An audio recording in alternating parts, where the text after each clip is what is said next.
Hi, this is Roger. Thanks for dropping by. I tried out my homemade plant stands last night. That was quite interesting.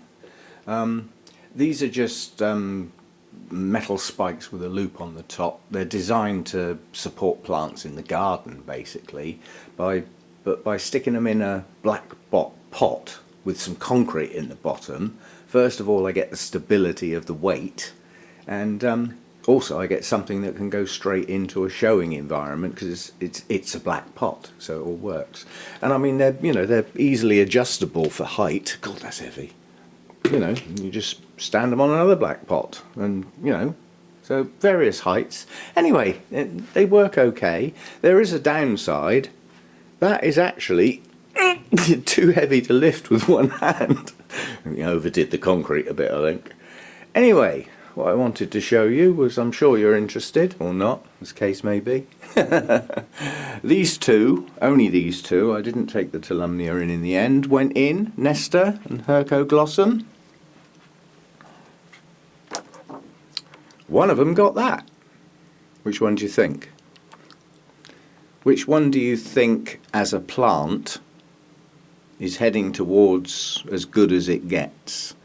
I had a lot of interest in these two last night. There seemed to be quite a lot of our, what I call really good growers, that don't have a lot of luck with the resting type Dendrobiums. So there was a lot of fascination as to how I got bloomings like this, and how do you look after them, and what do you do about the winter, and all stuff like that. So they both generated a lot of interest. One of them got a joint third, and the other one got the first. And it got a very high points value as well. Of course it was. Hercoglossum. And yeah, I was well pleased. A lot of people commented on the size of the blooms on the Nestor. That is their size. They're not particularly large. That's the size I remember last year when I bought it in bloom. I don't think there's anything special. The sad news is, looking at the way these petals are starting to move inwards, I'm not sure their blooms are going to last that much longer. I have to check my records. I bought it in bloom, so that'll be an unknown date.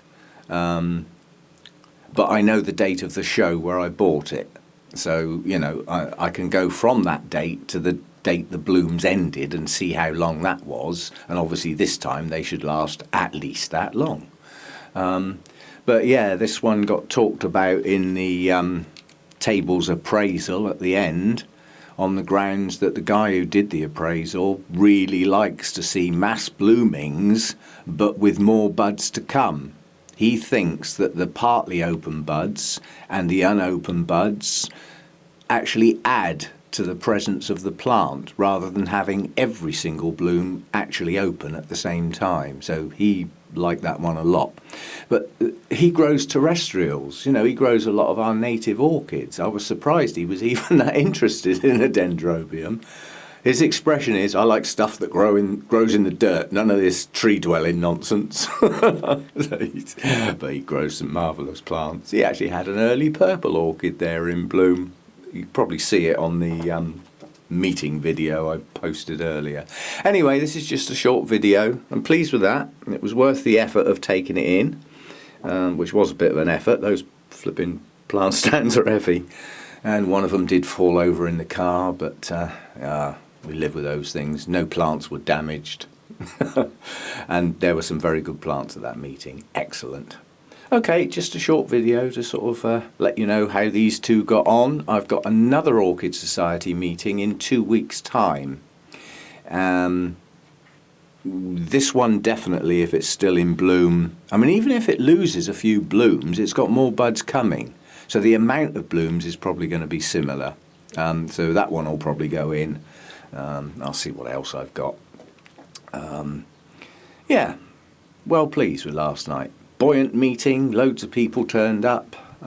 We had some fun joking around up the front with the microphone and stuff like that. Yeah, good meeting last night. And yeah, late to bed, but didn't change the early to rise. That don't seem to change. See you again next time. Thanks for dropping by.